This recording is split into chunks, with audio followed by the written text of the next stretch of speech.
kontrata ay isang matibay na pagpapatunay sa napagkasunduan ng dalawang tao o higit pa. Hindi lang ang kontratang nakasulat ang may laban kundi ang kontratang verbal o napag-usapan at napagkasunduan. Ikaw kabarangay, nasubukan mo na bang hindi sumunod sa isang kontrata? Dear Papa Dudut, isang magandang araw po sa inyo at sa mga nakikinig. Ako po si Karina. 2 years and 5 months na ang nakakalipas nang mangyari ang kwento ko. 20 years old ako noon at kakagraduate ko lamang po ng kolehiyo pero maswerteng nakapagtrabaho agad. At ang mas swerte po ay nalalakad lang ang layo ng opisina ko sa bahay namin. Kaya palagi po ako naglalakad papasok at pag-uwi sa trabaho. Hindi ko na lamang po babanggitin kung ano ang trabaho ko at saan, medyo mahigpit po kasi sila sa paggamit ng pangalan ng kumpanya. Kaya mas mabuti pa na huwag ko na lamang banggitin. Ang kwento ko po ay may kinalaman sa pamilya ko. Hindi naman po kami mayaman pero masasabi kong sapat lang ang kabuhayan namin. Ang tatay ko po kasi ay ipinagkasundo ako sa anak ng isang kaibigan. Na tulad namin ay sapat lamang din ang buhay.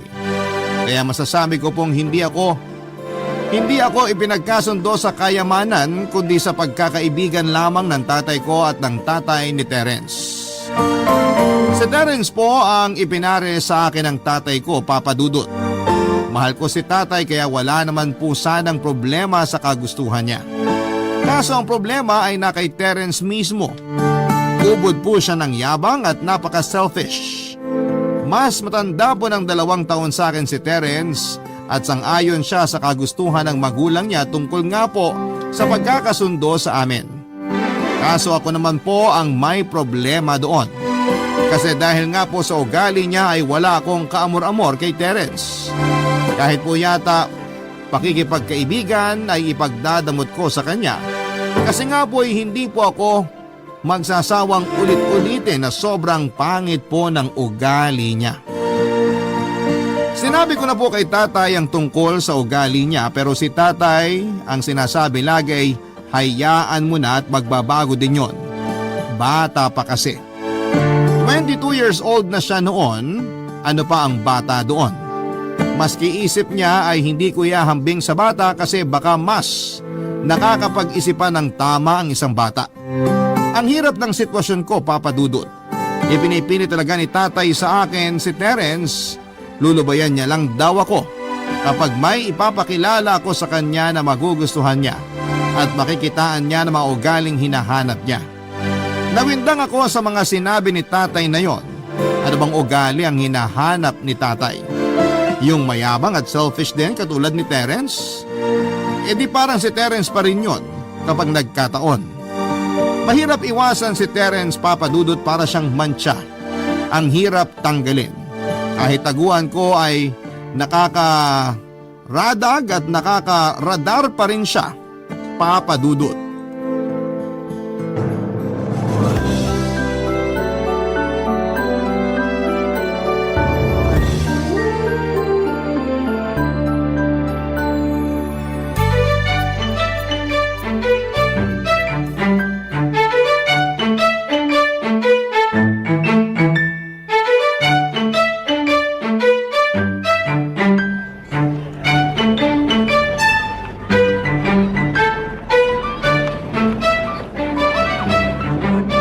Salamat, wala yung asungot. Nakakapagod din magmadali, matakasan lang yung buraot na yun. Karina! Ay! Buraot na asungot! Ano? Ha? Anong sinabi mo? Ha? Sabi ko, itong papel na hawak ko baka malukot. Bakit ba kasi nanggugulat ka? Gulat? Hindi kita ginulat. Malambing nga pagkakasabi ko ng pangalan mo eh. Bakit ka kasi biglang sumusulpot? Karina naman. Kanina pa ako pasalubong sa'yo eh. Ikaw tong doon nakalingon sa likod mo. Ano ka, sigbin? Anong sigbin ang sinasabi mo? Sabi kasi yung sigbin, laging sa likod nakatingin. Ewan ko sa'yo, pauso ka. Si tatay may sabi nun. Sabi daw sa kanya ng lola niya. Eh di suluhin nyo na lang yung impormasyon. Para sa pamilya nyo pala yun eh. Pero magiging isang pamilya na tayo, di ba? Bakit? Sinabi ba sa'yo na tsuhin pala kita? Pilosopo ka naman masyado. Alam mo na ang ibig kong sabihin sa magiging pamilya na tayo. Pamilya mo kaya yung mukha mo? Oh, ang sweet. Sweet ba? Sumakit sana ang ngipin mo. Suplada mo naman. Bakit ba kasi nagpakita ka pa? Mas gusto mo bang invisible ako? Pwede ba? Yung forever sana. Sige ka. Pag invisible ako, nanakawan kita ng halik. Subukan mo. Nanakawin ko din buhay. Ang morbid mo naman. Wow, pa-morbid ka pa dyan ah. Ganyan talagang gwapo. Inglesero. Eh bakit ka nag-i-Ingles? Grabe ka naman. Pangit ba ako? Hindi ko nasasagutin yan, baka masaktan ka. Sa dami ng sinabi mo sa akin na masasakit noon pa, manhid na ako. Hindi ka manhead. Wow! Compliment! Hindi ka naman talaga manhead. Salamat! Hindi ka manhead. Makapalang mukha mo. Bakit naman nadamay ang mukha ko? Pag-uusapan ba natin yan? Bakit ba kanina mo pa sinasabi yan? Hindi naman ako pangit ah. Sabi nino, Sabi ng mama ko. alam mo naman ang mga magulang handang magsakripisyo para sa anak. Sakripisyo? Oo, sinasakripisyo nila ang maging sinungaling. Grabe ka. Nanay ko na yan ha. Kasalanan mo kasi. Dahil sa'yo nakakapagsinungaling sila. Alam mo, may gusto ka talaga sa akin. Kapal mo. Ganyan ang mga may gusto. Lagi nagpapakipot. Wow, iba ka. Aminin mo na kasi. Sige, pustahan na lang tayo. Go! Mapapatunayan mong may gusto ako sa'yo? Paano? Pag hindi kita nakita ng 7 taon, siguro dun mo iisipin na may gusto nga ako sa'yo. Ha? Ano? Anong ano? Pustahan? Anong pustahan dun? Parang tinataboy mo ako. Ay, matalino ka din pala ng konti. Bakit? Binabawi ko na. Tanga ka pala talaga. Adios. Ayan ang bahay ko. Dalawin kita ha. Sige, kahit takot ako sa multo, dalawin mo ko. Adios! Uy, anong multo? Karina! Papadudot habang tumatagal, lalo akong naiinis kay Terence, padagdag ng padagdag. Hindi ako napupuno kundi punong-puno na. Sa totoo lang ay nakakapuno na ako ng daan-daang galon ng pasensya sa kanya. Sa totoo lang ay may itsura naman si Terence. Kaso nga ay natatabunan noon ng kakapalan ng mukha niya ang itsura niya. Ginaw na ginaw ako kapag kausap ko siya at nuknukan kasi ng presko. May mga naisip na akong paraan kung paano ako tatantanan ni Terence pero lahat ay walang epekto sa kanya. Kaya doon ako sa ultimate plan ko, yon ay yung maghanap ng boyfriend for hire. Magpapanggap siya na boyfriend ko. Meron naman akong sigurong papayag kasi may talent fee naman na involved. Dahil nga po may talent fee ay naisip ko nga po ay humanap ng lalaking nagtatalent sa mga pelikula or TV. Sa social media ay may mga group page na mga audition. Kaya nag-scroll ako doon ng potensyal na pwede kong kausapin at pagpanggapin. May mga nakita ko at hinanap ko ang sarili nilang page sa social media. In other words, papadudot ay nag-stalk ako ng mga tao. Ewan nga po dahil si Terence na yon ay nagawa ko tuloy ang mga bagay na yon hanggang sa nagbunga po ang pag-i-stalk ko. May natatangi po sa mga pinagpilian ko at yun po ay si Jonathan. 19 years old lamang siya noon. Bukod sa pagtatalent ay may part-time job siya sa isang bar bilang isang waiter. Kaya una po ay nag-message ako sa kanya at sinabi ko na kung pwede ba siya sa isang project for 1 month. Napa-fingers crossed pa ako noong una, sana'y mabasa niya. Pangalawa ay umoo siya. Pero natapos po ang araw nang hindi siya sumasagot hanggang sa inantok na ako. Nabigo ako. Sabi ko na lamang sa sarili ko na babalikan ko yung ibang nasa shortlist ko at sila naman ang ime-message ko kinabukasan. Saka ako nakatulog. Kinabukasan ay nagulat ako nang mag-check ako ng telepono at may reply na si Jonathan. Nasa trabaho pala siya kaya late na niyang nabasa ang message ko. Gusto raw muna niyang malaman ang detalye ng gagawin. Tinanong ko kung pwede ba kaming magkita ng 6:00 paglabas ko sa trabaho. Kaso dapat daw ay nasa bar na siya nang pinagtatrabahuhan niya ng 7:00. Kaya medyo hindi raw uubra yung oras. Kaya sabi ko na lamang ay pupunta na lamang ako sa bar kung saan siya nagtatrabaho at doon kami mag-usap. Pumayag siya at sa kanya ibinigay ang detalye ng bar na pinapasukan niya. Pagkalabas ng opisina ay nag-early dinner na ako bago pumunta sa bar nila Jonathan, Papa Dudut.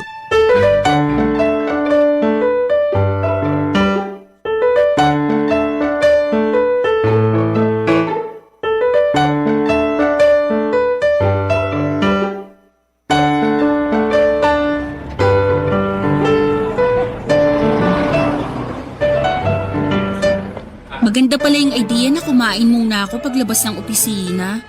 Kasi hindi ako nahahanap ng asungot na si Terence. Ano ba to? Sa buwisit ko sa ungas na yun, nagsasalita tuloy ako mag-isa. Eto na yung bar. Ayun, may nakatayo sa pinto. Parang dito nagtatrabaho. Excuse me, do you work here? Yes, ma'am. Ayun, may hinahanap kasi ako. Ma'am Karina? Hindi si Jonathan ang hinahanap ko. Teka, bakit alam mo pangalan ko? Ako po si Jonathan, ma'am. Ay, ikaw? Pasensya na, hindi kita nakilala. Pangit po ba ako sa personal? Aray, parang familiar yung joke mo ha. Parang galing sa taong kinaiinisan ko. Ay, sorry po, ma'am. Bad joke pala yun. Okay lang, mas maganda naman pakinggan nung sa'yo nang galing yung joke eh. Doon kasi sa taong kinaiinisan ko, nakakainis. Parang galit na galit po kayo dun, ma'am, ah. Hindi lang galit kundi galit na sobrang galit. Ay, wag na nga natin pag-usapan yung ungas na yun at baka masira yung gabi. Pag-usapan na lang natin yung sinasabi kong project. Pero bago yun, sagutin ko yung joke mo. Hindi ka pangit, kundi mas gwapo ka sa personal. Ay, salamat po, ma'am. Nakakataba naman po ng puso. Naku, change topic na. Baka ako pa ang maging dahilan ng sobrang pagtaba ng puso mo. Ma'am, Ata na lang po pala ang itawag niyo sa akin. Ah, okay. Mabuti, para wag mo na akong tawaging ma'am. Karina na lang. Kayo po. Ako nga. Okay, sige. Bago tayo magsimula, wag mo na din akong ipo. Okay. So, saan tayo? Medyo maingay sa loob, malakas ang tugtog. Kaya pinaayos ko na lang yung table sa labas. Doon kasi tumatambay yung mga ayaw ng maingay. May nagpupunta sa bar na ayaw ng Ano ba yung project? Nakakahiya. Order muna tayo. Ako rin naman ang kukuha ng order mo kaya pwede namang mamaya na paghanda ka na talaga. Oo nga no. Waiter ka pala dito. Natatawa ka na waiter lang ako? Ha? Hindi ganon. Biro lang. Umaarte lang ako. Ay, magaling ka nga umarte. Hindi ako nagkamali. Salamat. Kailan ba yung project? TV ba yan o pelikula? Hindi. Ah, indie film? Hindi. Teatro? Hindi din. TVC? Hindi. AVP? Hindi pa din eh. Medyo naguguluhan ako. Ah, event. None of the above. Parang nasabi ko na lahat ah. Ano bang project yan? Nakakahiya pero kukunin sana kita para umarte bilang boyfriend ko. Boyfriend? Magpapanggap ka lang. Kasi may nanggugulo sa akin eh. Sobrang kulit. Pag nakita niyang may boyfriend na ako, sigurado titigil na yun sa panggugulo. Anong mangyayari? Anong gagawin ko? Lunes hanggang Biyernes lang naman. Susunduin mo ako ng alas 5 pagkalabas ng opisina. Tapos sabay tayo, ihahatid mo ako sa bahay. Tapos pwede ka nang umalis, papasok dito sa trabaho mo. Ganun lang ang gagawin? Oo, basta kailangan magmukhang mag-boyfriend-girlfriend tayo. Parang ang mangyayari, isang oras mahigit lang ang trabaho ko? Mga ganun na nga. Ay sorry, hindi ko pa nasabi yung magiging talent fee mo. Okay na ba yung 10,000 pesos? 5 araw sa isang linggo? 4 na linggo at 1 and 1.5 hours lang? Sa totoo lang, malaki yung 10,000 pesos ha. Kasi maliit lang naman nakukuha ko sa pagtatalent eh. Talaga? So paano? Go ka? Oo, go na ako dyan. May kailangan bang pirmahan na kontrata? Kailangan pa ba? O itong verbal agreement na lang natin? Sige, okay na ako. Salamat talaga. Papadudod para akong nakapagsara ng isang malaking deal sa isang big time na kliyente. Ganon-ganon ang pakiramdam ko noong umoo si Jonathan para po kasi akong nag-propose kay Atan noong sabihin ko sa kanya lahat ng plano kong mangyari. Sa totoo lang ay hindi ko siya nakilala noong nakaharap ko siya. Kasi totoo ang joke na mas gwapo siya sa personal. Gwapo na nga siya sa profile picture niya pero iba noong kaharap ko na siya. Maganda ang mata, mapusyaw ang labi, maputi siya, hindi gaya noong nasa picture. Siguro ay nag-swimming siya kaya maitim siya doon.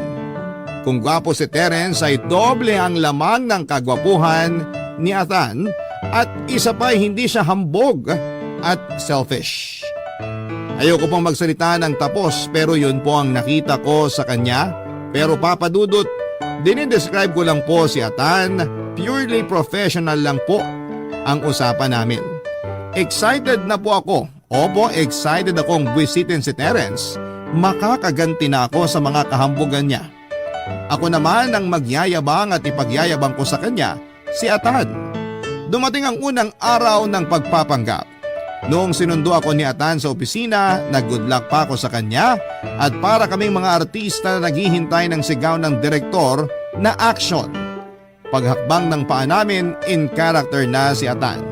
Ako naman ang medyo kinabahan pero kailangan kong pangatawanan para sa kakatahimik ng buhay ko, Papa Dudut. Barangay Love Stories. Barangay Love Stories.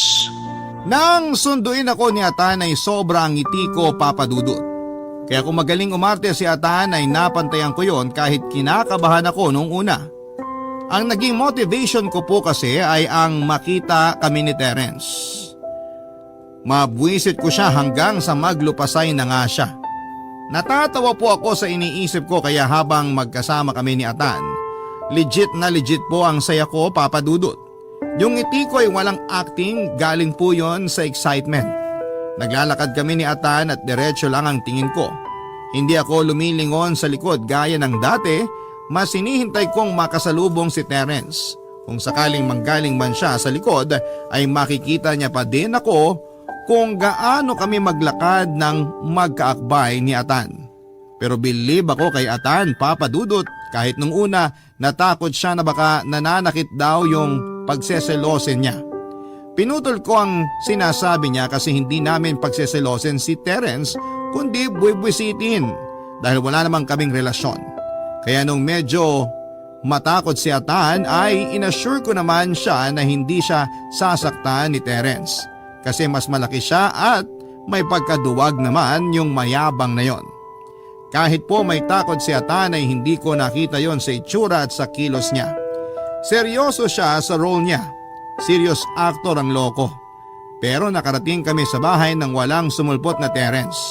Bigo ang unang araw namin, Papa Dudut, pero isang buwan ang kontrata namin ni Athan kaya madami pang araw para buwisitin si Terence. Pagkahatid ni Athan ay pinaalis ko na rin siya kaagad at nagpasalamat naman siya kasi para hindi nga naman siya malate sa pasok niya sa bar. Pero naiinis ako noong gabi kasi nga hindi namin nakita si Terence.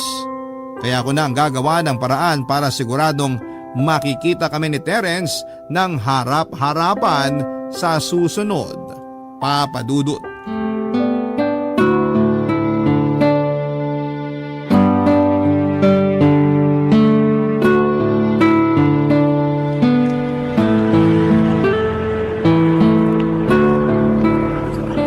Karina, Athan, mabuti nandyan ka na.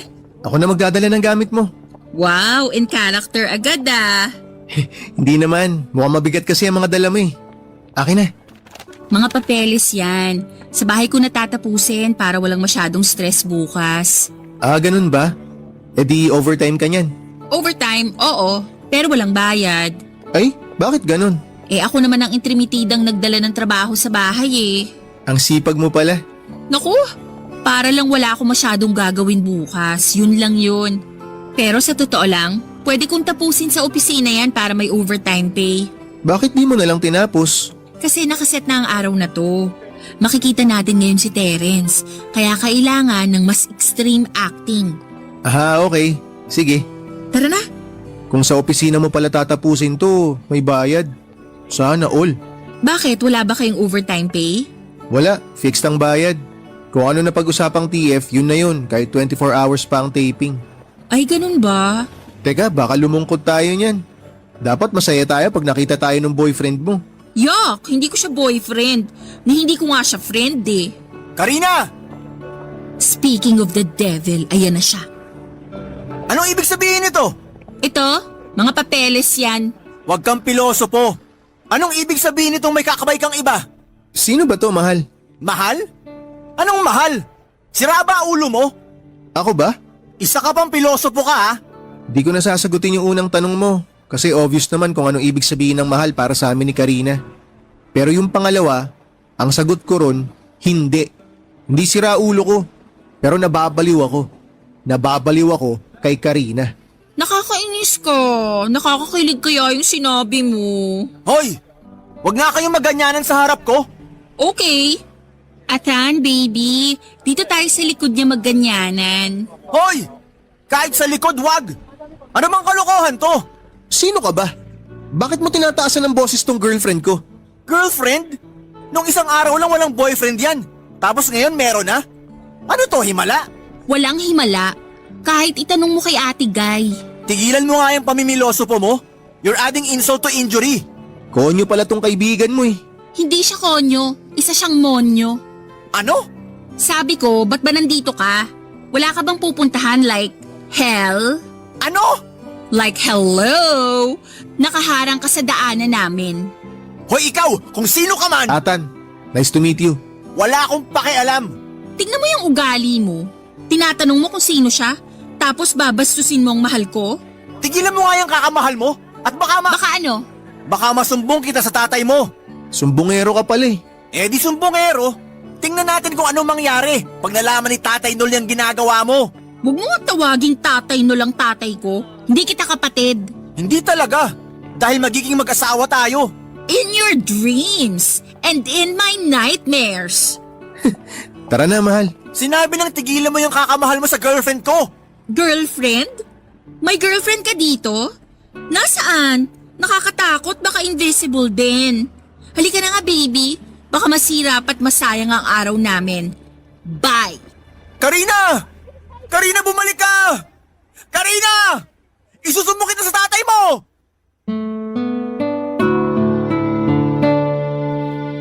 Papadudot, nakamarka sa diary ko na isa sa mga pinakamasayang araw sa buhay ko yon. Kitang-kita ko ang mukha ni Terence, parang kulay pula na lobo na handang pumutok anytime. Galit na galit siya at ramdam na ramdam ko at katumbas ng galit niya ay kasiyahan ko. Masaya yata ang ginawa ko pero siya naman ang nag-umpisa. Ibinabalik ko lamang sa kanya at nagpasalamat ako kay Atan sa pagiging consistent. Hindi siya natakot kahit na gigil na itong si Terence. Pero syempre trabaho lang kaya pagdating sa tapat ng bahay ay pinaalis ko na kaagad siya. Si Terence naman ay hindi nagsinungaling. Ginawa niya yung banta niya. Nagsumbong nga siya kay tatay at ang bilis nga po eh. Pagka-uwi ko'y alam na kaagad ni tatay as in agad-agad. Syempre po ayon nabulyawan kaagad ako ni tatay. Habang si nanay walang sinasabi pero tango ng tango sa pagsang-ayon sa mga sinasabi ni tatay. Lingon ako ng lingon sa paligid naghahanap ng kakampi kaso'y 3 lang pala kami sa bahay. Sayang nga po, sana'y hindi ko muna pinauwi si Atan para may kakampi ako. Hindi naman hinahanap ni tatay kung sino yung sinumbong ni Terence na boyfriend ko. Mas nakafocus siya sa pagsasabi na dapat si Terence ang boyfriend ko. Paulit-ulit siya papadudot at masusuka na nga po ako noon, pinigilan ko na lamang. Hindi niya pinapakinggan ang sinasabi ko na hindi maganda ang ugali ni Terence.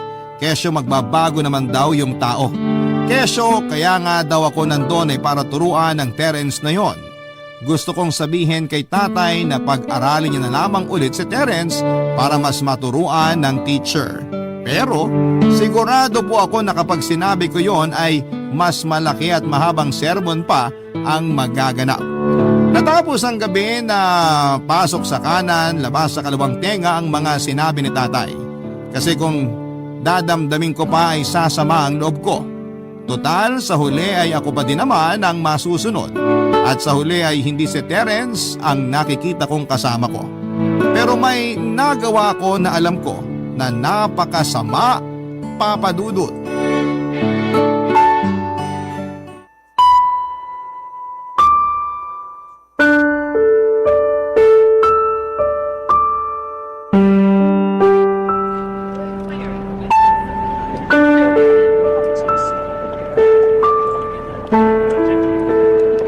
Oo, maaayos yun. Papunta na ako.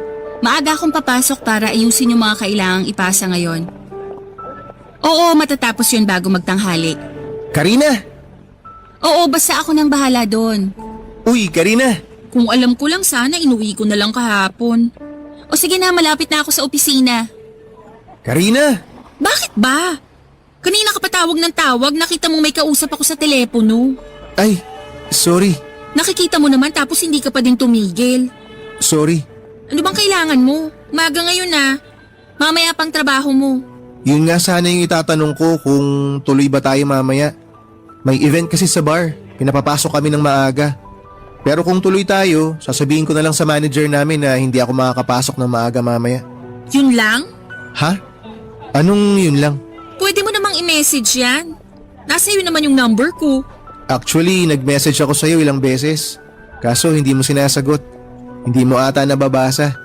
Kaya sabi ko, tanungin na lang kita ng personal. Sa susunod, pag wala namang kwenta, wag mo na akong guluhin. Sorry.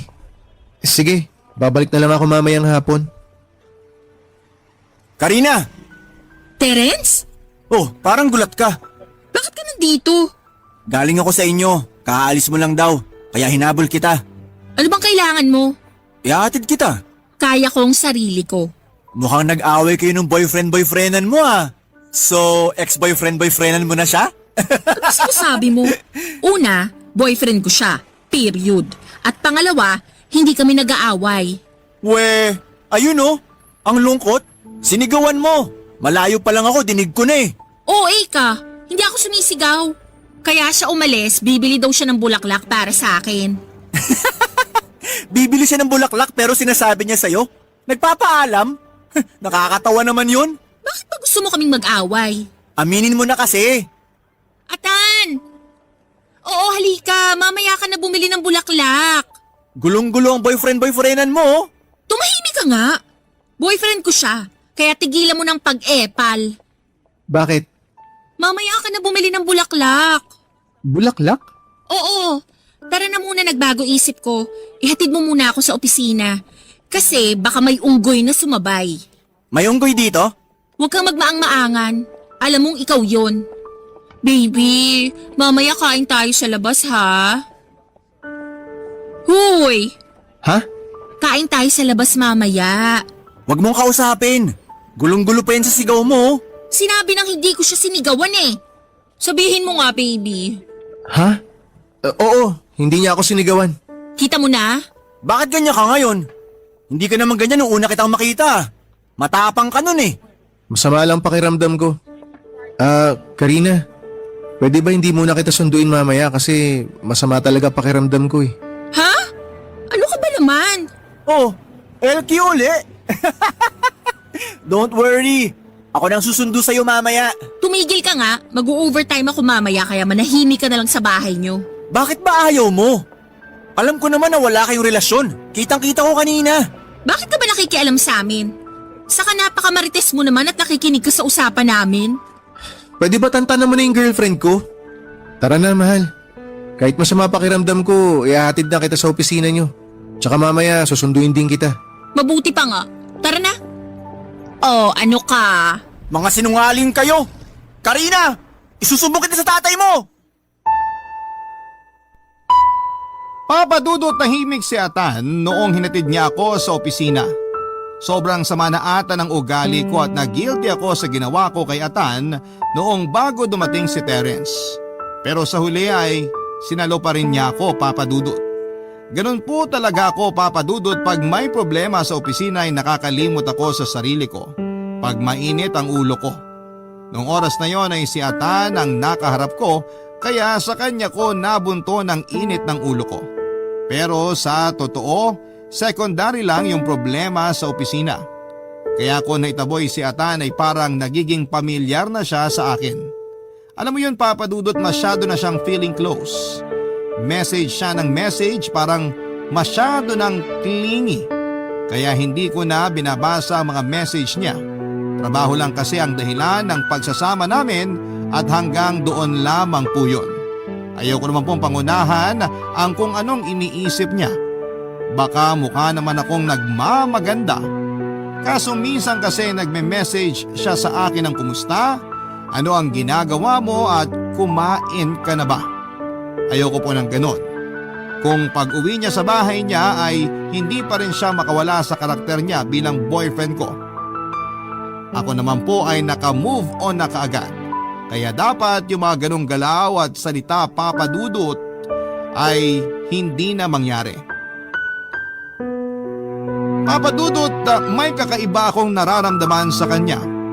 Pakiramdam na sobrang nagpakaba sa akin. Barangay Love Stories. Barangay Love Stories. Dudut, ilang beses pang nangyari ang ganon.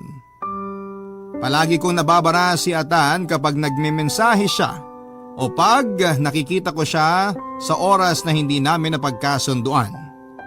Ewan ko ba kung bakit umiinit ang ulo ko at napapahiya ko siya palagi. Siguro napagod na din si Atan kaya tumigil nang mag-message at sa tuwing magkikita kami ay saka na lang siya aarte pag nandyan na si Terence. Hindi na siya katulad nung dati na sa pagkikita pa lang ay in character na kaagad siya. Boyfriend agad-agad at totoo kung umarte. Okay sa akin yung una na umaarte na kaagad siya sa pagkikita pa lang namin. Pero nagiba na nga siya, Papa Dudut. Siyempre, aminado naman po ako na ako ang dahilan. Hindi namin madalas nakikita si Terence, paminsan na lamang pero siyempre asartalo pa din siya sa tuwing makikita namin siya. As usual ay sumbongero pa din kay tatay kaya madalas akong mabulyawan sa tuwing uuwi ako. Doon na ako pinilit ni tatay na iharap ko na sa kanya yung sinasabi ni Terence na boyfriend ko. Hindi ko alam kung paano sasabihin kay Atan kasi hindi naman yon kasama sa kasunduan namin. Ito naman pong si Terence, kaya pala paminsan-minsan na lamang naming nakikita ay may iba palang ginagawa.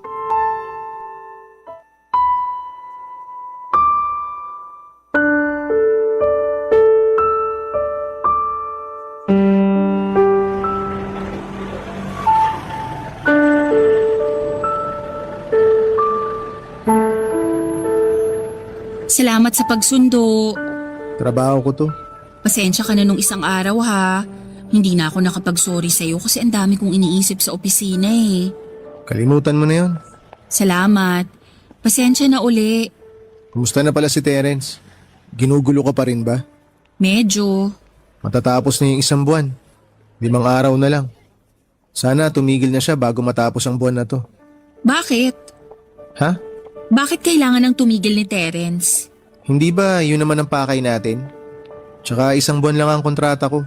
Hindi ba pwedeng ma-extend yun? Di ko alam. Medyo mapapaaga na pasok ko sa bar eh. Ganun ba? Pasensya na. Naiintindihan ko. Salamat, naiintindihan mo. Atan, may sasabihin sana ako. Ano yun? Kasi hindi to kasama sa pinag-usapan natin. Pero pwede ka bang pumunta sa bahay bukas? Sa inyo? Bakit? Si Papa kasi gusto ka daw makilala. Ganun ba? Gusto daw niyang makita ang sinasabi kong boyfriend. Kailangan maiharap kita kasi nagdududa sila na hindi kita talaga boyfriend dahil nga sa sumbong ni Terence. Sige, walang problema. Talaga? Salamat maraming salamat. Wala yun. Oh, nandito pala kayo. Kunwari ka pa, sinusundan mo naman talaga kami. Ano na naman bang problema mo? Ako wala. Ikaw ang may problema. Wala siyang problema, akong may problema at ikaw yung problema ko. Hoy, baka pwedeng wag mo nang guluhin si Karina. Marami naman diyang iba eh. Bakit ka nakikialam kung sinong gugustuhin ko? Alam mo Terence, kahit anong gawin mo, hindi magiging tayo. Walang tayo. Ang meron ay ikaw.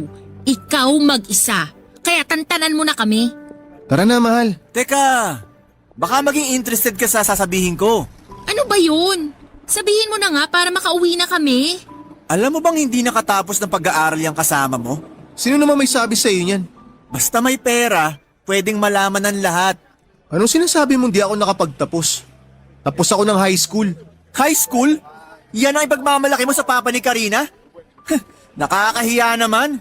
Wala kang pakialam. Nag-e-extra ka pala sa TV at pelikula. O ano ngayon? Karina, alam mo bang naisiping na to ng ilang bading? Hoy, hindi totoo yan. Mga kasama mo na rin na nagsabi. Sinong kasamahan? Iharap mo sa akin para pagbuhulin ko kayo. Alam mo din ba, Karina? Nasa bar na pinagtatrabahuhan yan, hindi lang waiter yan, tumitable din yan. Callboy yan. Sira ulo ka! Sige, saktan mo ako. Baka gusto mong sa kulungan tumira. Kung wala kang magawa sa buhay mo, huwag mong sirain ang buhay ko. Sinong sumira? Eh, ikaw ang gumawa ng mga bagay na yun sa buhay mo. Hindi nga totoo yun. Oh, iniiwan ka na ng abogado mong walang nasabi. Karina, sandali! Karina! Goodbye, mapagpanggap! Papa Dudut, hindi ako makapaniwala sa mga sinabi ni Terence. Ewan kung bakit ako naapektuhan sa mga kasiraan na nadinig ko tungkol kay Atan.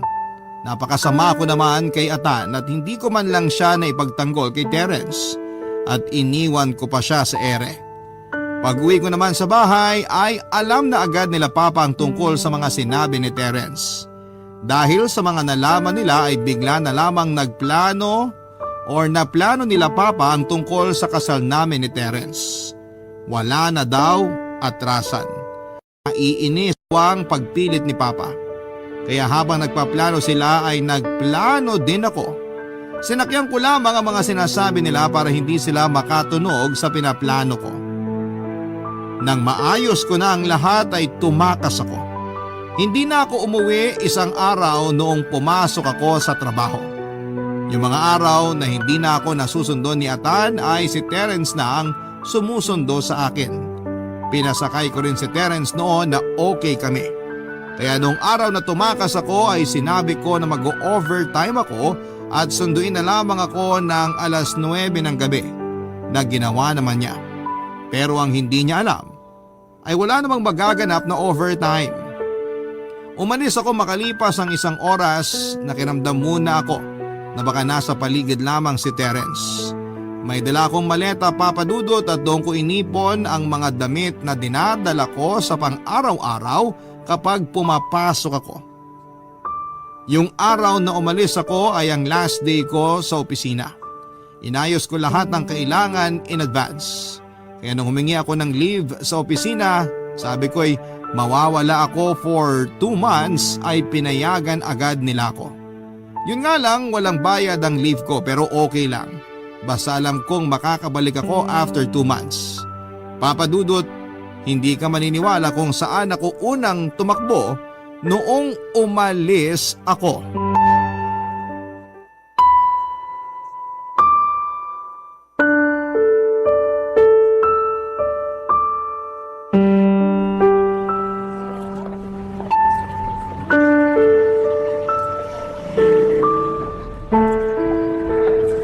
Atan, Anong ginagawa mo dito?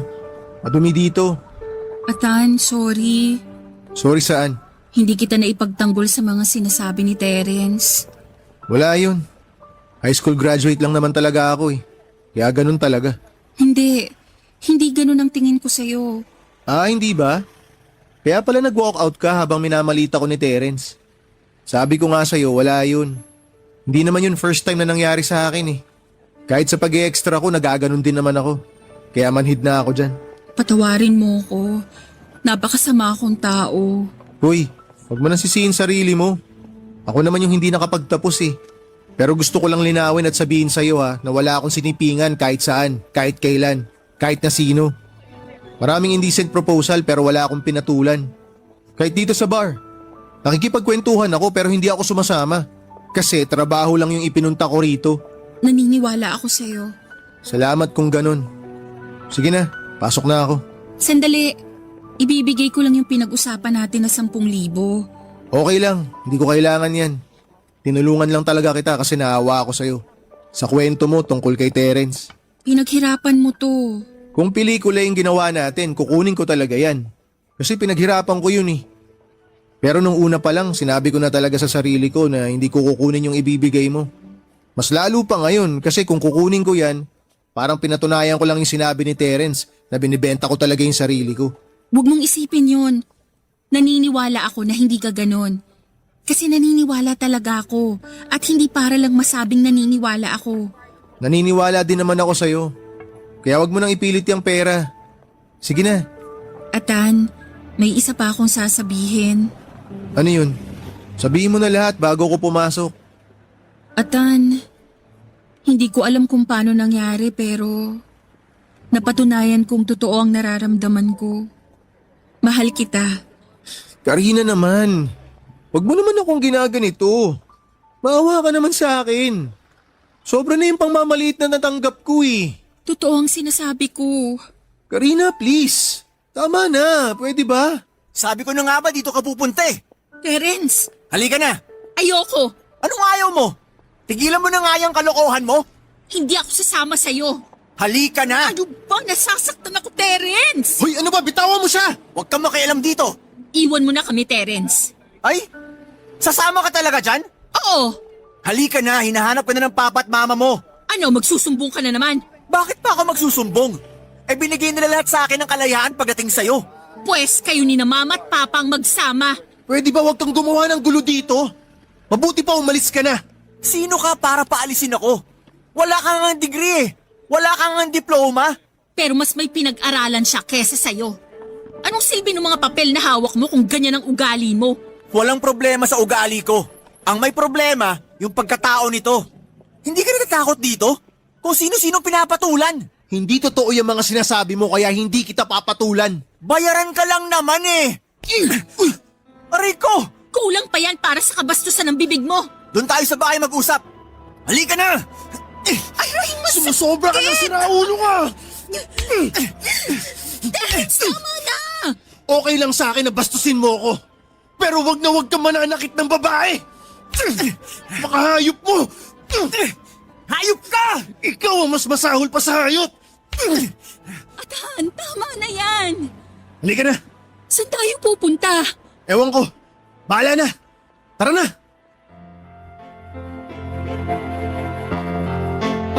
Papadudod sa ingay siguro ng tugtog sa loob ng bar ay walang nakaalam na may nangyayaring suntukan sa labas.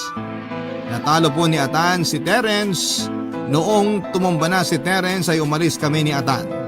Mabuti ay hindi pa umalis yung sinakyan kong taxi na pinaghintay ko dahil akala ko kasi ay mabilis lang ako noon. Gusto ko lang talaga sanang humingi ng tawad kay Atan. Ibigay ang pera at masabi ang totoong nararamdaman ko. Masabi ko ang gusto ko nang walang hinihintay na kapalit. Gusto ko lang masabi kay Atan lahat ng yon ng personal. Hindi ko alam na susulpot pala si Terence at may mangyayaring ganon. Papadudot, hindi naman pinuruhan ni Atan si Terence. Ilang suntok lang naman yon. Mahina lang po talaga si Terence. Kaya hindi ako nag-alala na baka kung ano ang nangyari sa kanya at malinis ang konsensya kong umalis. Opo, malinis ang konsensya ko kasi deserve naman niya yon. Siya naman ang humingi noon kaya nangyari yon. Dinala ako ni Atan sa bahay ng tiyahin niya. Medyo malaki ang bahay kaya may sariling kwarto na ibinigay sa akin. Doon ako tumigil ng 2 buwan. Si Atan ay pinakiusapan ko naman na huwag na munang pumasok dahil baka kung ano ang gawin sa kanya ni Terence. Sinunod niya ang sinabi ko at pumasok lang muli siya makalipas ang 1 buwan noong lumamig na ang sitwasyon.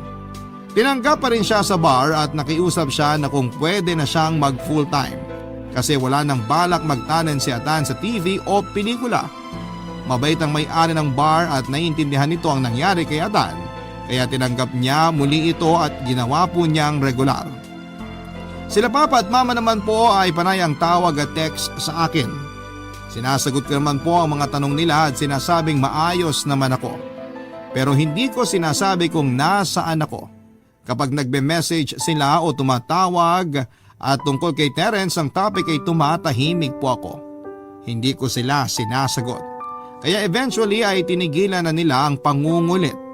Mas nanahimik po sila noong sabihin ko na matanda na ako para mamili kung sino ang gugustuhin ko. Matapos nga ang 2 buwan ay bumalik na ako ng trabaho at umupa ng sariling apartment.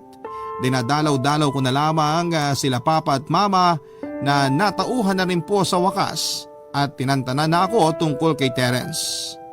Papa Dudut, makalipas ang 3 taon ay nakapag-asawa na si Terence. May spare pala ang papa niya na irereto sa kanya. Ewan ko ba doon kay Terence kung bakit umaasa sa reto. Anyway, buhay naman niya yon at siyang bahala. Ako naman po sa ngayon ay masaya kasama ang isang tao na sobrang nagpaligaya sa akin. Sa kasalukuyang panahon ay 1 taon ko ng anak si John o si Jonathan Jr., ang anak namin ni Atan. Papa Dudut, hindi po ako iniwan ni Atan, kaya ko po nasabi na ang anak ko lang ang kasama ko kasi po nasa ibang bansa siya sa ngayon. At doon nagtatrabaho. Matatapos na po ang 2-year contract niya kaya makakauwi na siya at makikita na ang junior niya sa June 2025. Salamat po Papa Dudut sa pagbibigay daan na mapakinggan ang kwento ng pag-ibig, buhay at pag-asa ko. More power po sa Barangay Love Stories. Ang inyong forever kapuso at kabarangay. Sa istasyon po ay may isang upuan na katabi ng isang maliit na tindahan. Ang upuan po na yon ay ang lugar sa amin na hintayan. Magkikita kami sandali habang chine-check ang bus bago umalis.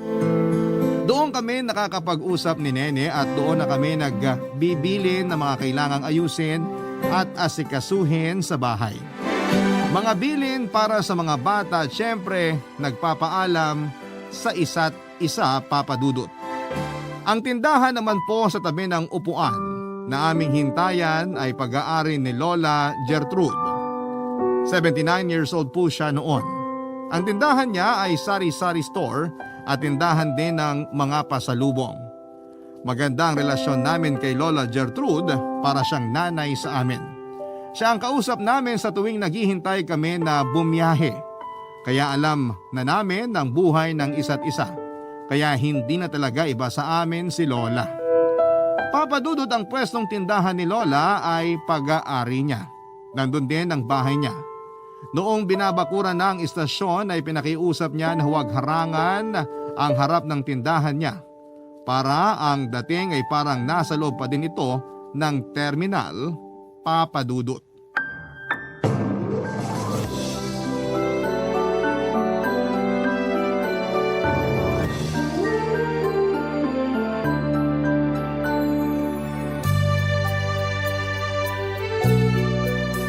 Oh, kumain ka na mabuti dyan, ha?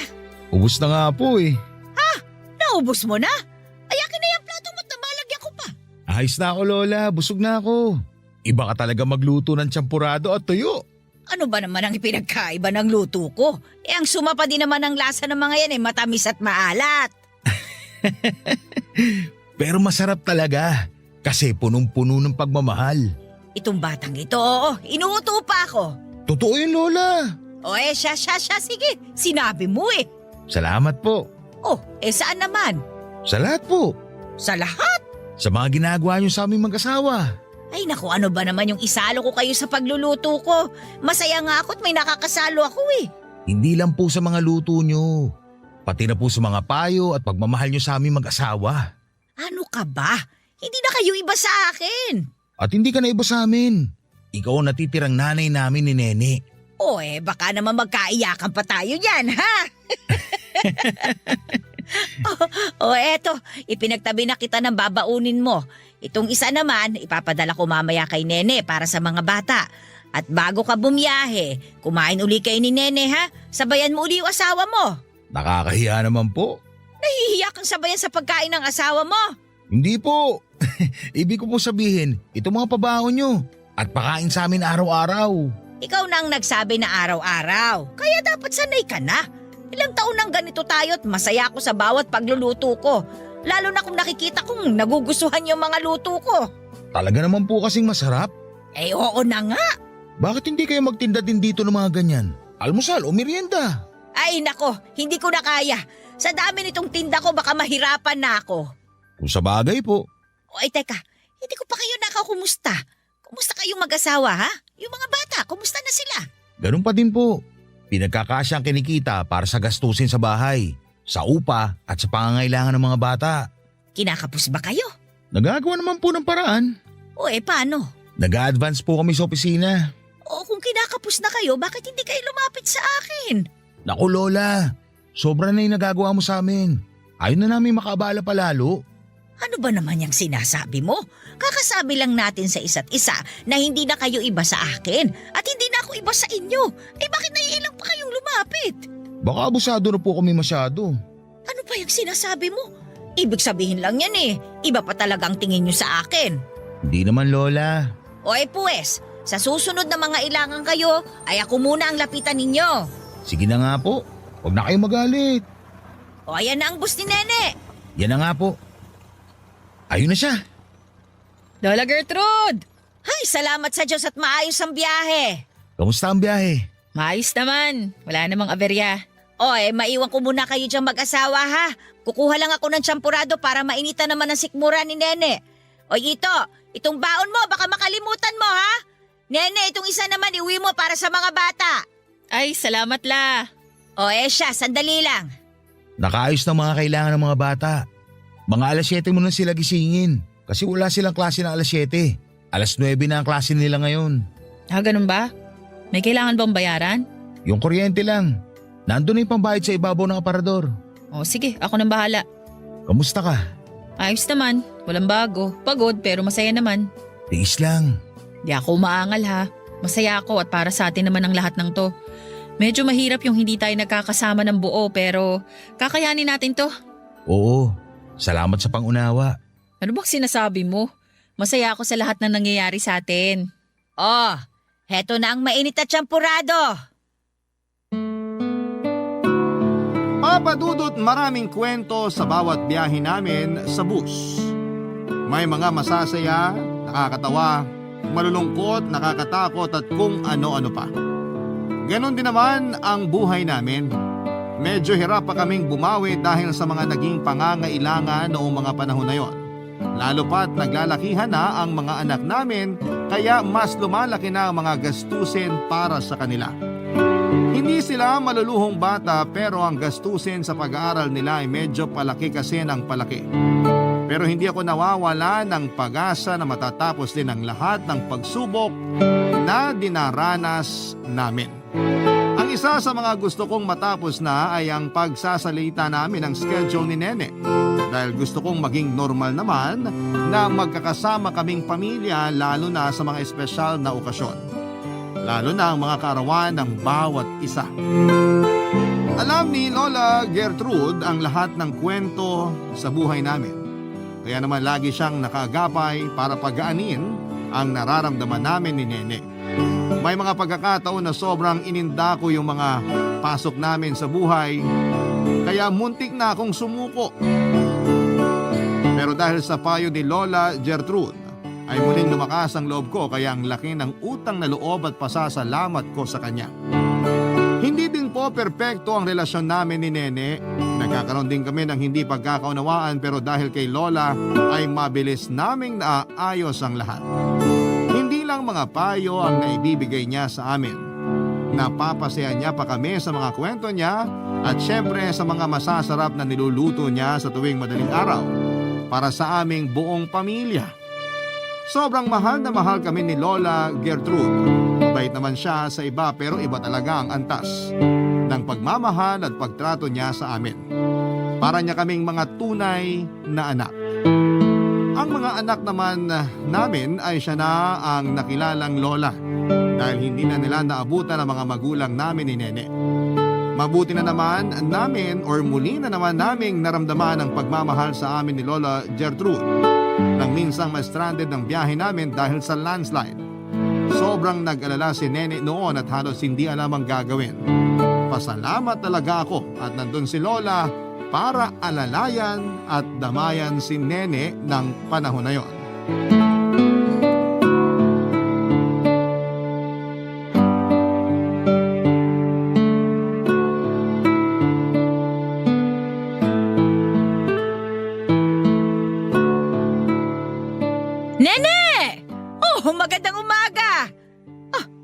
mo naman yata masyado. Lola, Bakit parang ang haba ng mukha mo? Ano ba nangyari? Lola, kasi si Ito, Nandiyan na ba siya?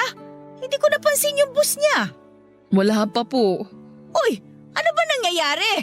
Ano nangyari kay Ito? Lola, nagka-landslide po sa dinadaanan ng bus. Diyos ko, ano nangyari? Hindi naman po sila napano. Mabuti maagang nakahinto ang bus at hindi sa mismong landslide na pahinto. Ay, salamat naman.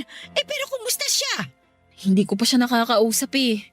Tinawagan lang ako ng opisina para ibalita ang nangyari. Pero wala naman daw bang nangyari sa kanila? Wala pong sinabi eh. Magdasal tayo na ligtas ang lahat. Kinakabahan ako, Lola. Ano ka ba? Maupo ka nga muna rito. Huwag ka mag-isip ng kung ano-ano. Anong gagawin ko, Lola? Ay basta umupo ka dyan at huminahon ka. Sandali. Ito, uminom ka muna. Salamat po. Ang mabuti pa, umuwi ka na muna. Tiyak na tatawagan ka naman pag nakabalik na yung bus. Hindi po ako mapapakali sa bahay. Mga bata. Tulog pa po. Mamaya pang 7:00 ang gising nila. Mag-aalas 5 na. Matatagalan pa si Ito kung hahanap sila ng ibang ruta. Malayo po ang ibang ruta. Ang importante, alam natin na maayos sila. Kaya huwag ka na masyadong mag-isip. Opo, pipilitin ko po. Ayaw mo bang umuwi muna? Maghihintay na po muna ako ng balita. Susubukan ko din pong tawagan si Ito maya-maya. Hindi kasi siya sumasagot eh. Baka naman may inaayos lang. Hintayin mo na lang at tatawag din yun. Lola, si Ito. Sagutin mo na. Hello? Nene, Ito, anong nangyari sa inyo? uminahon ka. Ayos naman kami. Sigurado ka? Oo, medyo malayo kami doon sa binagsakan ng landslide. Ay, salamat sa Diyos. Huwag ka na mag-alala. Hindi ko lang masagot ang tawag mo kanina kasi naiwan ko sa loob ng bag itong cellphone. Kinailangan namin lumabas. Pinalabas ko muna ang mga pasahero. Kumusta naman ngayon? Eto, nakabalik na lahat sa bus. Wala nang nahuhulog na lupa o bato. Medyo payapa na. Paano mangyayari? Iikot ba kayo? Sabi dito, padating na daw ang mga maglilinis ng kalye. Anong plano nyo? Hihintayin na lang namin maklaro ang kalye at masabing ligtas na. Kasi kung iikot kami, ilang oras din. Kaya hihintayin na lang namin ito. Sige, basta maayos ka. Kumusta daw si Ito? Ay, nandito si Lola. Kausapin mo. Nasa estasyon ka na? Oo, hindi ako mapapakali sa bahay eh. Eto si Lola. Hello, Ito! Kumusta ka? Mabuti naman, Lola. Ligtas naman kami. Ay, salamat naman sa Diyos. Nag-aalala kasi itong si Nene eh. Kayo na po muna ang bahala sa kanya, ha? Sige. Basta mag-iingat ka dyan, ha? Opo, Lola. Salamat po. Eto na uli si Nene. Hello? Matatagalan pa kami dito. Umuwi ka na muna. Pero, Hindi ako makakabalik sa oras. Walang kasama ang mga bata. Walang mag-aasikaso sa kanila bago pumasok. sige, uuwi na ako. Basta mag-iingat ka ha. Sige na, ingat ka rin pa uwi, ha? Sige, Ano daw? uwi na po muna ako. Mabuti pa nga. Mamaya dadaan ako sa inyo. Ihahatid ko itong niluluto ko. Nakakahiya naman, Lola. Di nasayang naman itong niluto ko. Basta umuwi ka na at dadaan ako doon mamaya. Sige na at baka magising na ang mga bata. Salamat, Lola. Papadudot na intindihan ko si Nene sa sobrang pag-aalala niya sa akin. Kasi kung baliktad ang sitwasyon at ako ang nasa katayuan niya, ay mas aligaga pa siguro ako. Alam ko ang nararamdaman ni Nene kaya noong umayos na ang sitwasyon, maya't maya ay tumatawag ako sa kanya. Binabalitaan ko siya sa progreso ng nangyayari sa amin. Sinabihan ko siya na baka hindi na ako makatawag dahil paubos na ang baterya ng cellphone ko. May iba po kasing pasahero na walang cellphone ang nakikigamit para sabihan ang mga kamag-anak nila. Kaya mabuti na yung unahan ko siyang maabisuhan kaysa mag-isip na naman siya ng kung ano-ano kapag biglang hindi na ako tumawag. Natapos ang araw na yon, kahit nakahinto lang kami ay sobrang pagod na naramdaman ko. Ganon po talaga siguro kapag may kasabay na pag-aalala. Si Nene naman ay hindi sinasabi sa mga anak namin ang mga nangyari at mabuti na yung ganon, kesa naman pati yung mga bata ay mag-alala din. Nakabalik naman po kami ng maayos kasabay ng mga pasahero. Naitawid namin sila sa hindi magandang pangyayari at ganon din kami ng driver ng bus. Dahil po sa delay ng mga biyahe ay mababago ang pag-alis ng bus. Damay kaming mag-asawa sa pagbabago na yon. Hindi muna babiyahe ang bus at maghihintay ng 1.5 araw bago muling umalis para sumakto sa tamang oras ng totoong biyahe nito. Palilipasin daw muna ang 1 araw para magkaroon din ng pagkakataon, Papa Dudut, na ma-check ang mga bus. Kaya dahil doon ay mababawasan ang sasahurin naming mag-asawa ng mga panahong yon, Papa Dudut. Barangay Love Stories. Barangay Love Stories. Kahit na ganon ang nangyari, Papa Dudut, ay sinamantala na namin para makapagsama-sama kaming pamilya. Kumbaga po ay bittersweet ang nangyari. Kasi bawas ang sweldo pero masaya naman ang mga anak namin. Siyempre pati na rin kaming mag-asawa dahil mas mahabang oras ang pinagsaluhan namin. Dahil may konting pera naman ay namasyal kami at minsan lang naman mangyari yon kaya sinamantala na namin para sa mga bata. Matapos ang aktibidad namin ay dumalaw naman kami kay Lola Gertrude. Hindi lang kami ang naging masaya ng araw na yon kundi pati si Lola dahil noon lang din niya kami nakasamang buo ang pamilya. Ang dating bahay ni Lola ay may kalayuan sa istasyon kaya noong makita niya ang lupang katabi ng istasyon noon ay inupahan niya yon at paglaon ay nabili niya. Kaya matagal na talaga si Lola sa lugar na yon. Kahit mag-isa lang si Lola sa bahay niya ay hindi naman kami nag-aalala dahil halos nasa loob naman siya ng istasyon at ang istasyon ay 24 oras na binabantayan ang ng mga nagsasalitang security guard na hindi din iba ang tingin sa kanya dahil nga sa pinapakain niyang mga ito. Hindi ko makalimutan ang saya ni Lola ng araw na yon, Papa Dudut.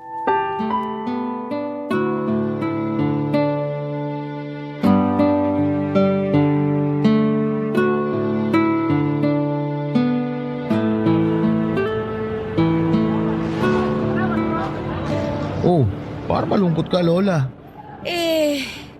Hindi lang ako makapaniwala na nandito kayo ng sabay-sabay. Kayo mag-asawa tsaka ang mga bata. Medyo hindi maganda ang dahilan pero eto ginawa na lang naming masaya. Total, paminsan-minsan lang kami ganito. Ewan nga po kung kailan ulit mauulit to. Naku, wag na sana landslide ang dahilan. Oo nga. Kaya huwag kalilimutang magpasalamat sa Diyos. Lola, bakit ang dami mong niluto? Hindi naman namin sinabi sa'yo na dadalaw kami Oo nga, Lola. May bisita ka ba darating? Ay, wala naman. Ewan ko ba, pagkagising ko bigla ko na lang naisipan na magluto Yung pala ayan at dadalaw kayo. Kaya sakto naman ang pagluluto ko. Teka, nasa na ba yung dalawa? Nandun sa tindahan ni Lola. Sila na daw magbabantay. Naku, baka kung magkano ang mga sabihin nilang presyo malugi si Lola. Ay hindi, nakalista naman doon ang mga presyo kaya hindi sila magkakamali. Hayaan mo na sila kasi masaya naman sila at natutulungan pa ako. Salamat, Lola. Oh, saan naman? Ako nga ang natutulungan nila Kasi gusto talaga nung dalawang bata ang magtinda. Kaya ayun, ang saya-saya nila. Hindi ko nga alam kung magkano ang pasweldo ko sa dalawa. Ne, Oo, oras na. oo nga. Sandali, anong oras na? Alis na ba kayo? Relax ka lang dyan, Lola. Sandali lang po, Lola. O saan ba pupunta yun? Mamaya na kayo umalis. Sandali lang, Lola. 1, 2, 3! Maligayang bati! Oh, ano ba yan? Cake! Opo, at may dala kaming pansit. Luto ko po yan. Ano bang meron? Lola naman Birthday mo. Akala mo nakalimutan namin, Hindi nyo nga nakalimutan. Pero ako ang nakalimot. Si Lola talaga. Ay, totoo ang sinabi ko. Nawala talaga sa isip ko na kaarawan ko pala ngayon. Kaya pala ako nagluto. Seryoso ka, Lola? Oo nga. Kaya nga salamat sa pagpapaalala at sa mga dala ninyo. Ay, sandali. Tara, kumain na tayo. Sana magustuhan mo yung niluto kong pansit. Ay, oo naman. Ngayon ka lang din makakatikim ng luto ni Nene. At natitiyak kong masarap. Maya-maya isasara ko na muna ang tindahan para makakain tayo. Pero konti na lang din at maiinin na ang kanin. Magkwentuhan na muna tayo habang naghihintay. Samantalahin natin na magkakaharap tayong tatlo. Madalas kasi isa lang sa amin ang nakakakwentuhan mo. Oo nga. Para sa tagal nating magkakakilala, ito pa lang ang pangalawang beses na nagkausap tayong tatlo ng magkakasama. Panglima, may 3 beses nung hindi pa tayo mag-asawa. Ay, oo nga. Ay teka, saan mo ba iniwan yung cake at pansit? Ang tagal nyo nang nandito, dun mo palang inilabas. Lola, iniwan muna namin kay Turing. Si Turing na gwardya. Ay naku, kailangan pala mabigyan ko sila ng handa ko. Okay na Lola, madami akong niluto at kasama na silang lahat. Kaya may iniwan kami doon para sa lahat. Talaga ba? Naku, salamat talaga ha. Lola naman, kulang pa yan sa mga nagawa mo para sa amin. Napakalaki ng utang na loob namin sa'yo, Lola. Hindi ako naniningil ha. Bukal sa puso ko ang lahat ng ginawa ko at gagawin ko. Alam namin yun, La. Kaya nga mas mahal ka namin. Ikaw nang tumayo magulang namin mula noon. Ay tumigil na nga kayo. Ako'y naiiyak na eh. Kaarawan ko pa naman ngayon. Ay, sorry Lola. May isa lang akong tanong. Ano po yun? Wala ba kayong dalang lobo?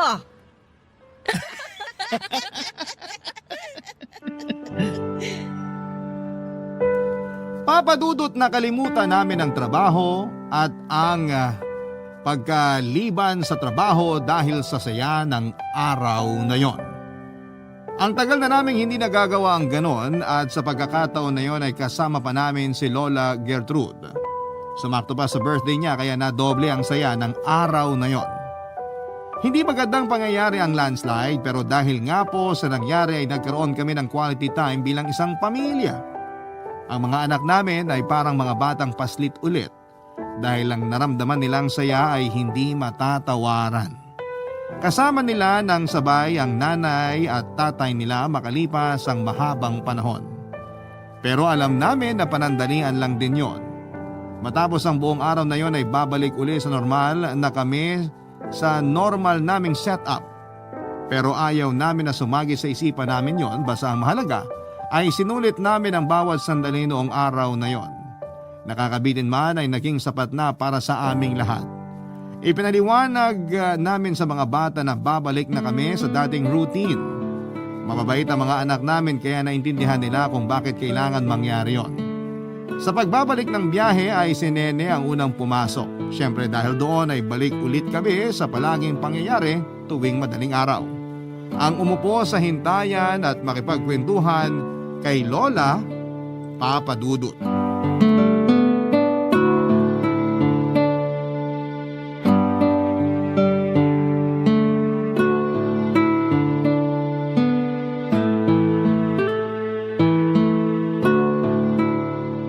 O heto, naglugaw ako. Masarap yan. Sigurado naman po talaga. Wala naman kayong nilutong hindi masarap. Ayan ka na naman eh. Ay Lola, hindi ako magsasawang ulit-ulitin. Ay nako, iba na nga lang ang pag-usapan natin. Kumusta kayo nung umuwi kayo kahapon? Diretso pa din ang saya. Sinulit po talaga namin ang bawat minuto na magkakasama kami. Ako din naman nagpapasalamat. Saan po? Dahil isinama ninyo ako sa masayang araw na yon. Aba dapat lang naman. Dahil kayo ang lola, nanay at best friend namin. Sana'y maulit agad yun ano. Pero sana hindi sa hindi magandang dahilan. Oo nga po eh. Ay hayaan mo, mangyayari uli yun. Mamarapatin uli ng Diyos na mangyari yun. Oo nga po. Aba itikman mo na nga yung lugaw at baka lumamig. Oo nga pala. Walang palya Lola. The best pa din. Nako, ayan ang tubig. Salamat Lola. Mamaya na ako magtitimpla ng kape at mainit din naman niya kinakain mo. Salamat ulit Lola. Sarap talaga. Siya nga pala, may sasabihin ako. Ano yun Lola? Iluluwas kasi ako ng Maynila. Kailan po? Pinaplano ko pa. Sa biyahe namin ni Nene ka na sumabay. Kami nang bahala sa pamasahe mo.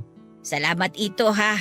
Inaayos ko pang mga kailangan bago ako lumuwas. Kaya hindi ko alam kung kanino ako sa inyo makakasabay. Siyempre kahit kanino sa amin kayo makisabay, hindi namin kayo pababayaan. Alam ko naman yon. Teka Lola, bakit ka nga ba luluwas? Inaalala mo ba nung isang araw na may dumating na lalaki dito? Kailan po yun? Ay mali. Si Nene nga palang nakakita nun. Pero ayun nga, may dumating na lalaki dito.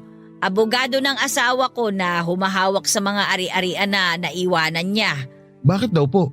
Yung bahay ni Lolo Caryo mo sa Maynila na pinauupahan namin. Dahil hindi na nga ako titigil doon, lalo na nung mawala si Caryo, pinaupahan ko para naman hindi maabandon at masira lang. Yung matagal nang nangungupahan doon aalis na. Aalis? Oo, ibang bansa yung buong pamilya niya, kaya iiwanan nila yung bahay. Pero maayos naman po ang pag-alis nila. Oo, kasundo ko ang pamilyang yun. Mababait din sila tulad nung kausap kong nangupahan. Kahit nga hindi kami nagkikita hindi sila nakakalampas sa pagbabayad buwan-buwan. Dinideposito niya sa bangko ko. Mababait nga po. At ang bahay, sabi ng abogado, maganda raw ang kondisyon. Pinapaayos pala nila nang hindi ako pinagagastos. Swerte nyo naman. Teka, ano po ang kailangan nyo ayusin sa Maynila? May bagong uupa? Ayun na nga. Hindi ko na kasi kayang asikasuhin pa ang lahat. Baka mamaya hindi katulad nilang makausap ko. Ano pong plano nyo? Plano ko sanang ibenta na yung bahay at lupa. Kaya kailangan kong magtagal sa Maynila para asikasuhin ang lahat. Kawawa naman ang abogado ko, magpapabalik-balik pa dito para lang sa mga kailangang pirmahan. Kung sa bagay po, saan kayo titira? Gusto kong lumuwas sa araw ng pag-alis ng mga dating nangungupahan. Una, para makapagpaalam at saka makapagpasalamat ako sa pag-aalaga nila doon sa bahay. Pangalawa, para doon ako titigil muna sa bahay habang inaayos pa ng abogado ko yung mga kailangan. Pero mag-isa kayo dun. Ay naku, wag mo ko alalahanin at may kakilala pa naman ako doon. Buhay pa naman ang ilang mga kaibigan namin ni Caryo, kaya wag ka mag-alala. Pero syempre, wala nang gamit sa bahay pagdating nyo. Meron pa. Iniwan na rin nila ang mga gamit at hindi naman nila mabibit-bit yun sa ibang bansa. Paano po yung mga gamit pag binenta nyo na? Naisip ko na nga yan. Ipapadala ko dito yung mga kayang ipadala at ibibigay ko sa inyo. Po? Wag ka na magtaka. Kayo lang naman ang tinuturing ko kamag-anak dito Isa pa, kumpleto naman ako dito sa bahay. Kaya sa inyo ko na ibibigay ang mga yon. Nakakahiya naman po pero salamat Lola. Hiya, ikaw bata ka? Pipingutin ko yung tenga mo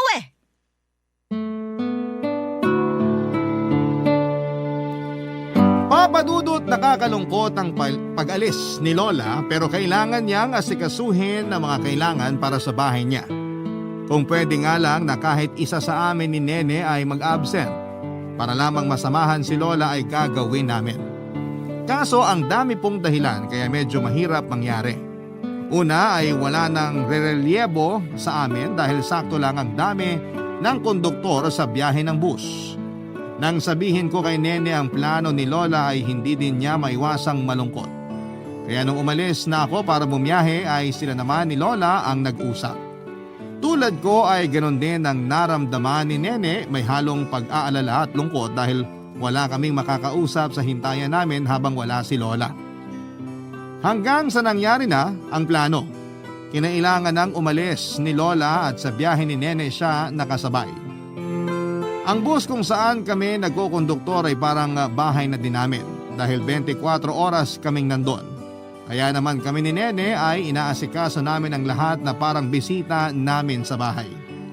Siyempre si Lola Gertrude ay mas espesyal ang trato ni Nene. Noong makarating sa istasyon sa Maynila ay alala si Nene dahil maghihiwalay na sila ni Lola. Ang dami daw bilin ni Nene kay Lola at si Lola naman ay natatawa na lang. Pakiramdam daw niya ay pupunta siya sa ibang bansa dahil sa mga pagkaaligaga ni Nene. Hanggang sa dumating ang kinabukasan at madatnan ako ni Nene sa hintayan namin na tahimik at mag-isa. Malungkot dahil wala akong kakwentuhan sa tindahan ni Lola. Kaya naman si Nene ay ganon din ang naramdaman. Nang makabalik naman ako sa amin ay nakita ko si Nene mula sa hintayan namin na para bang nakayuko. Doon ko nalaman na nahihilo pala ito ng mga sandaling yon, Papa Dudut. Barangay Love Stories. Barangay Love Stories. Papa Dudut, nalaman ko doon na nahihilo pala si Nene. Kaya ganoon na lamang ang pag-aalala ko sa kanya. Sinabi ko sa kanya na umuwi na lamang at magpahinga sa bahay at ako na ang sasalo sa biyahe niya. Pero dahil 24 oras din akong bumiyahe ay hindi pumayag si Nene. Naintindihan ko ang ibig niyang sabihin na huwag ko nang saluhin ang biyahe niya dahil kung ako din naman yon ay hindi ako papayag na 48 hours siyang nasa biyahe. Hindi na muna ako umuwi hanggat hindi nakakasakay si Nene at mga ilang minuto naman bago sumakay sa bus ay medyo umayos na ang pakiramdam niya. Nagbiro pa nga siya na baka kasi wala siyang kakwentuhan dahil wala si Lola kaya daw siguro yun ang dahilan kung bakit siya nahilo. Kahit natatawa ako sa joke niya ay hindi pa din ako kampante na aalis siya. Sabi ko ay mag-absent na lamang ako pero wala ngang rerelyebong iba at sayang daw ang kikitain ko sa araw na yon. Kaya ang katapusan ay bumiyahe siya at umuwi ako. Hindi naman ako mapakali sa bahay at kada oras ay nagte-text ako sa kanya kung okay lang ba siya. Tumatawag din ako para lang alamin ang kalagayan niya. Nang mga oras na yon, Papa Dudut.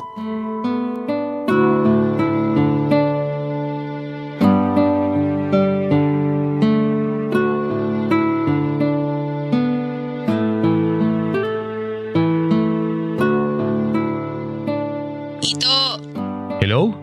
Nasaan na kayo? nakatulog ka na ba? Parang hindi ka pa natutulog mula kahapon ah. Nakatulog naman ako. Yung totoo. Kasi naman, nag-aalala ako sa'yo. Ikaw naman mula kahapon pag alis ko halos kada oras tumatawag ka. Pinuyat at pinagod mo din ang sarili mo. Huwag mo nang isipin yun. Ikaw ang gusto kong malaman kung kumusta na. Nahilo ko pa din ba uli? Hindi na. O eto nag-aayos na lang ng konti dito sa estasyon sa Maynila. At maya-maya aalis na din tong bus. Mabuti naman. Ito, 12 oras ang biyahe namin pabalik. Sana naman ay itulog mo yon bago ka pumunta ng istasyon dyan sa atin. Nakatulog naman ako. Kahit putol-putol, nakapagpahinga naman. Ito, ang pagtulog ang pagpapahinga ng utak sa maghapong pag-iisip. Paano makakapagpahinga ang utak mo kung isip ka ng isip kahit natutulog? Sige na, itutulog ko na ito mamaya.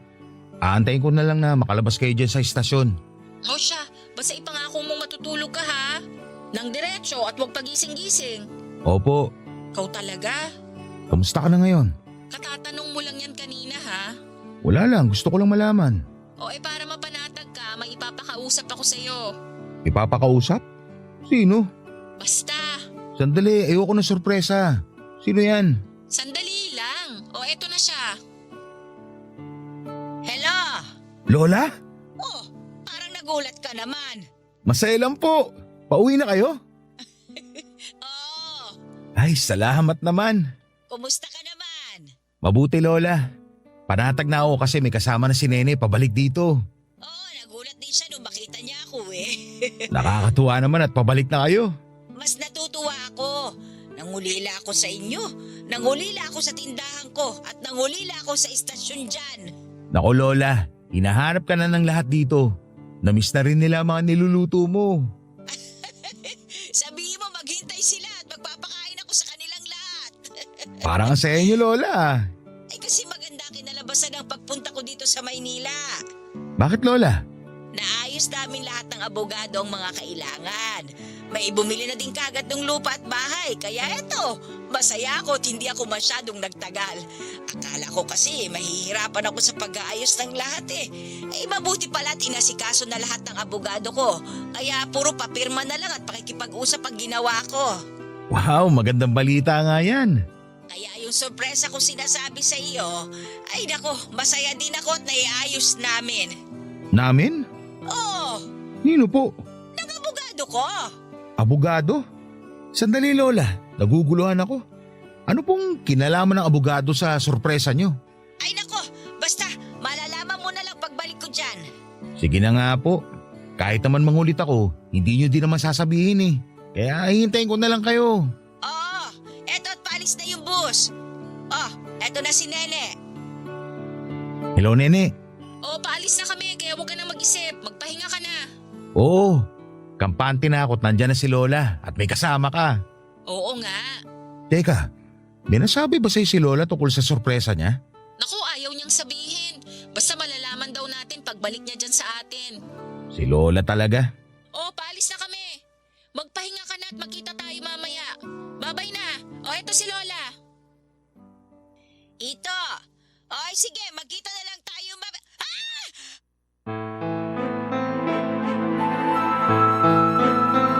Papa Dudut, humiyaw si Lola Gertrude at hindi ko alam kung bakit.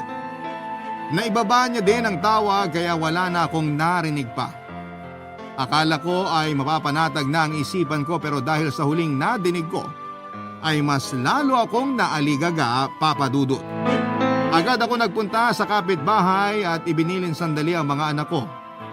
Matapos yun ay tumakbo na ako sa istasyon at gusto kong alamin sa opisina kung may balita na sila sa bus ni na Nene. Hindi po kasi sinasagot ni Nene ang telepono niya, kaya naman mas lumakas ang kaba ko. Mga ilang minuto pa ay nakabalita na ang opisina. Sumagot na sa kanila ang driver ng bus. Alam na ng opisina ang nangyari pero ayaw munang sabihin sa akin. Nakiusap na lamang ako para masabi lang nila. Pinakalma nila ako at saka sinabi ang nangyari. Hinimatay po pala si Nene habang nagbibiyahe. Sinabi din naman nila na huwag na akong mag-alala dahil maayos na ang kalagayan niya. Mabuti ay konti lang ang pasahero noon kaya sa likod pinahiga si Nene. May malay na ito pero kailangan munang magpahinga. Mangiyak-ngiyak po ako noon at wala po akong magawa para kay Nene kasi malayo po siya sa akin at hindi ko na po muna siya tinawagan. Inisip ko na mas mabuting makapagpahinga siya at nagdasal po ako ng nagdasal habang nakaupo sa aming hintayan. Ilang oras pa ay nakita ko na ang parating na ang bus na sinasakyan nila Nene. Papa Dudut, halos matumba ako nang makita ko na may ibinaba na katawan. Buhat-buhat ng ilang lalaki sa bus. Napahiyaw ako at isinigaw ko na ang pangalan ni Nene, Papa Dudut.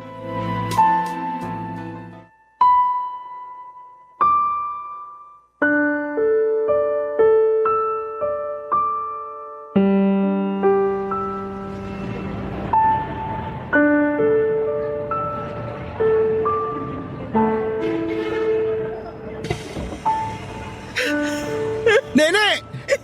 Ito! Nene! Nene! Ito! Huwag ka na umiyak. Nandito na ako. Ito! Si Lola! Oo nga pala. Nasa si Lola? Ito! Wala na siya! Ano? Katawan niya yung ibinaba at dinala sa opisina. Ano? Bigla na lang sumakit ang dibdib niya habang binabantayan niya ako. Ako yata ang may kasalanan. Masyado ata siyang nag-alala sa akin. Hindi naman siguro. Lola. Uminahon ka. Baka kumapano ka din. Nung manikip ang dibdib niya, itatakbo pa dapat namin siya sa ospital. Pero sinabi ni Lola na wag na. Nararamdaman na daw niya na hindi na siya aabot. Pinilit ko siya pero nakiusap siya sa akin. Idiretso na lang daw namin ang biyahe at gusto niyang makabalik siya dito agad. Diyos ko, Lola. Ano nangyari sa'yo? Hindi ko siya iniwan. Marami siyang gustong sabihin pero sabi ko huminahon na lang para hindi manakit lalo ang dibdib niya. Ano ba nangyari kay Lola? Bakit siya nagkaganon? Inamin niya na sa Maynila palang hinahapo na siya. Kaya nagmamadali din siyang ayusin lahat at gusto niyang makauwi agad. Dahil alam niya daw na mangyayari ito. Bakit hindi niya sinabi sa atin? Ewan ko kay Lola. Sana sinundo ko na lang siya. Lola!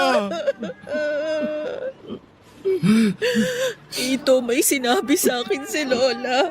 Tungkol saan? Tungkol sa pagbebenta niya sa bahay. Ano daw yun? Ito, kaya pala ibinenta ni Lola ang bahay. Dahil yung pinagbentahan, gusto niyang ibigay sa atin. Para daw magamit natin sa pag-aaral ng mga bata hanggang makapagtapos sila. Ano? Yan ba yung sorpresa na sinasabi niya? Oo. Kung papipiliin ako, hindi ko pipiliin ang sorpresa niya. Mas gugustuhin ko na mabuhay na lang si Lola. Alam ko, hindi nang hiling ko. Diyos ko.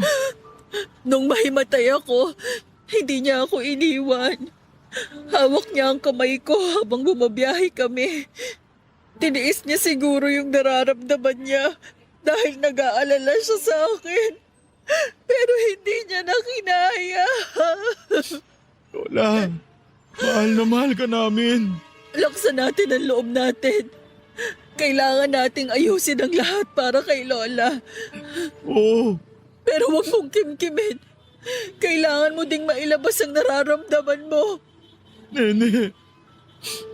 Patay na si Lola. Isipin na lang natin na tahimik na siya. Na mas maayos na ang pupuntahan niya. Wala na siyang magiging problema. Kaya pala kahapon, Anong ibig mong sabihin? hindi ako makatulog dahil sa pag-aalala sa'yo. Hindi ko alam, parang lumapapikit ako. Parang nakita ko si Lola. Sinabi na wag daw ako mag-alala at magiging maayos ka. Saka siya nagpaalam.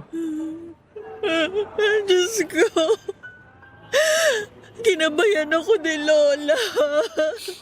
Hanggang sa huli, hindi niya tayo pinabayaan. Hanggang sa huli. Paglilingkuran natin siya. Tayo lang ang kamag-anak niya. Kaya tayo lang ang mag-aasikaso sa kanya. Nandiyan na pala ang ambulansya. Halika na. Lola. Laksan mo ang loob mo. Kailangan tayo ni Lola. Oo. Papa Dudut, ang sorpresang sinasabi ni Lola ay ang pag-iwan sa amin ng pinagbentahan niya ng bahay. Kaya pala minadali niya na maayos ang lahat dahil mawawala na pala siya. Ang pinagbentahan ng bahay ay para daw sa mga anak namin. Pero hindi siya nawala na walang iniwan sa aming mag-asawa. May bank account na iniwan si Lola na sinabi niya sa abogado na ibigay sa amin sa oras na mawala na siya. Malaking halaga ang laman ng nasabing bank account. Nakasad pa sa huling habilin ni Lola na para daw yon sa retirement namin. Kami na raw ang bahala kung ano man ang gusto namin gawin sa pera. Para sa amin daw talaga ang halagang yon. Ang bahay at tindahan ni Lola ay pinangalan niya din sa aming mag-asawa. Sa totoo lang, kahit na wala ang mga iniwan ni Lola Gertrude, ay asikasuhin pa din namin siya sa huling sandali niya hanggang sa mailibing. Kaya ginugol namin ang buong panahon namin para mabigyan ng magandang pamamaalam si Lola Gertrude. Papadudod sa kasalukuyan ay 5 taon na kaming hindi nagkukonduktor na mag-asawa. Si Nene po ay tinuloy ang tindahan ni Lola. Doon na din po kami nakatira sa bahay ni Lola Gertrude sa loob ng istasyon. Binitawan na namin ang dating inupahan, ako naman po ay nasa bus line pa rin po. Pero hindi na bilang isang konduktor kundi bilang empleyado na sa opisina. Kaya nilalakad ko lang ang opisina mula sa bahay namin dahil pareho naman po itong nasa loob ng istasyon. Napakasaya ng mga bata dahil kay Lola. Sa pagmamalasakit niya sa amin ay araw-araw na kaming nagkakasama. Normal na para sa amin na buo ang pamilya sa pang-araw-araw. Isinulat ko po ito bilang pagpupugay kay Lola sa pagiging instrumento niya sa aming buhay at pasasalamat sa pagbubuklod sa amin ng aking pamilya.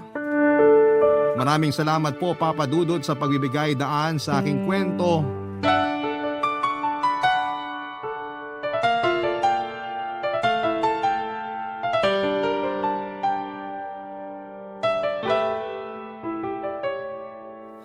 Ang buhay ay mahiwaga, laging may lungkot at saya.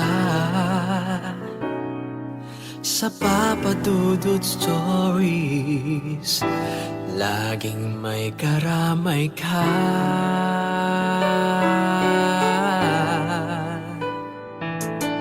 Mga problemang kaibigan, dito ay pakikinggan ka. Sa Papa Dudut Stories, kami ay iyong kasama.